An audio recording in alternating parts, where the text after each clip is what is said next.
Bonjour à toutes, bonjour à tous, bonjour à toi. Bienvenue dans le Passeport illimité, le podcast qui déconstruit et explore les idées reçues sur la gestion émotionnelle, la gestion du stress et sur la liberté par le leadership. Grâce au processus Full Mindedness, nous décortiquons ces 3 axes fondamentaux qui vont te permettre de lancer ta transformation vers la personne alignée et authentique que tu veux être au quotidien.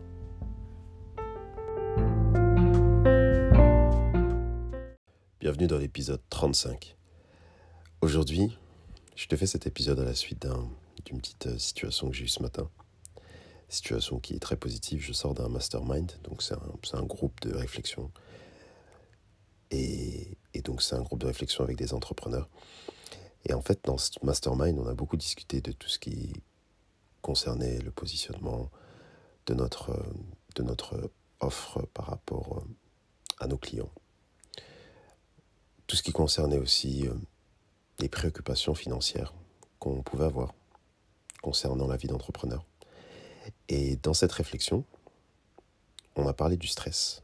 Et je me suis dit qu'aujourd'hui, il pourrait être intéressant pour toi d'avoir ce retour, d'avoir ce partage. Et qu'on puisse pousser un peu la réflexion sur le lien entre le stress et la gestion des préoccupations financières. Concrètement, il y a une chose que j'aime bien derrière la gestion des préoccupations financières, c'est la notion de liberté. Comme tu le sais depuis le début, je parle un peu de liberté, et pour moi la liberté, c'est une liberté qui est basée sur 2 axes, donc l'axe, disons, émotionnel et l'axe, disons, financier. On parle beaucoup des émotions, et il y a un truc dont on parle un peu moins, c'est les finances, et pourtant les finances sont source d'émotions. La gestion des finances, la gestion des préoccupations liées aux finances, c'est quelque chose qui est une grosse part finalement de nos soucis dans nos vies. J'ai lu un livre il y a peut-être quelques mois, si tu veux, tu avais une stat qui était de 70%, 70% en fonction de l'endroit où tu es. Et ce pourcentage correspondait en fait à un pourcentage de nos soucis. Donc sur nos 100% de soucis, on avait 70%, 70% de soucis qui concernaient les finances. Et donc, pourquoi on a ça ?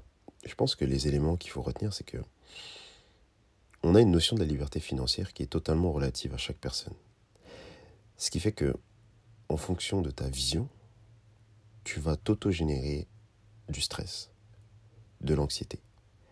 Et tu vas avoir aussi une gestion émotionnelle, donc des réactions émotionnelles par rapport à des événements liés à l'argent, liés à des dépenses, liés à des rentrées aussi d'argent.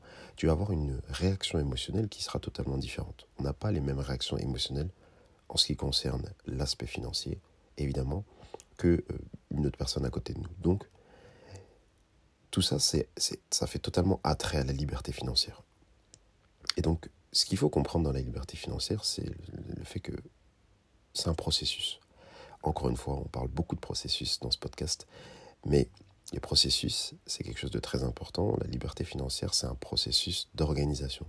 C'est-à-dire que pour réussir à visualiser une certaine liberté financière, à se sentir plus libre au quotidien financièrement, il faut être capable de visualiser le processus avec lequel tu organises la gestion de ton argent.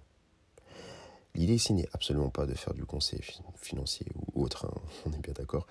L'idée, c'est juste de mettre un point sur qu'est-ce que ça te procure finalement, la notion de liberté financière, et qu'est-ce que ça te procure le fait de manquer d'argent à certains moments, le fait d'avoir beaucoup d'argent à d'autres, le fait d'avoir des rapports d'argent, donc des transactions avec les autres, le fait d'avoir des idées par rapport à comment est-ce que tu vas pouvoir faire évoluer cet argent-là. Qu'est-ce que tout ça t'amène au niveau émotionnel ? Et qu'est-ce que ça provoque en toi dans ta gestion du stress, dans ta globalité, au quotidien ?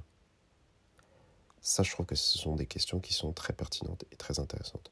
Et ce que j'ai envie de t'apporter en valeur aujourd'hui, en dehors de ce questionnement, c'est l'idée que pour pouvoir arriver à un état émotionnel qui est, disons, plus stable, quand tu penses à l'argent, il faut absolument que tu puisses comprendre une chose. D'abord, la liberté financière, c'est de la patience. Donc la gestion financière, c'est de la patience. Ensuite, il y a la notion que l'argent, c'est une conséquence. C'est un moyen. Et que par conséquent, pour te détacher au maximum émotionnellement de l'argent, il faut que tu puisses revenir au pourquoi. Pourquoi est-ce que finalement, il y a de l'argent? Pourquoi est-ce que finalement, je reçois de l'argent? Pourquoi est-ce que je dois dépenser de l'argent? Qu'est-ce que j'échange? Qu'est-ce que je vais chercher en utilisant cet argent, en faisant partie de ce système transactionnel d'argent?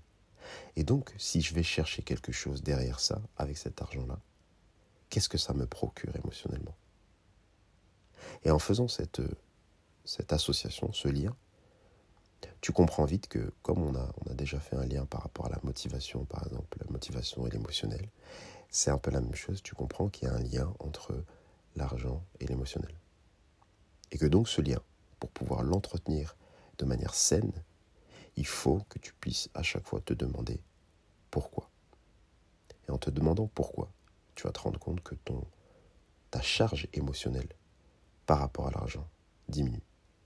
Et que donc ta gestion de tes préoccupations financières s'améliore. Et donc que tes soucis, ton anxiété, ton stress par rapport à ça diminuent. Je te laisse sur ce partage et j'espère que cet échange t'a amené un peu de valeur. À suite au prochain épisode.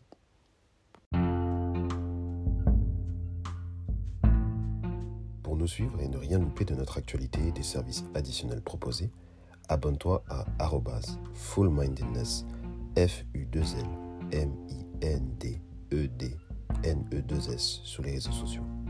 Si tu veux en savoir plus pour être accompagné, pense à réserver ton appel stratégique gratuit avec moi, avec le lien que tu peux trouver en description. Bien sûr, abonne-toi au podcast sur ta plateforme de podcast préférée en activant les notifications pour recevoir une alerte à chaque nouvel épisode.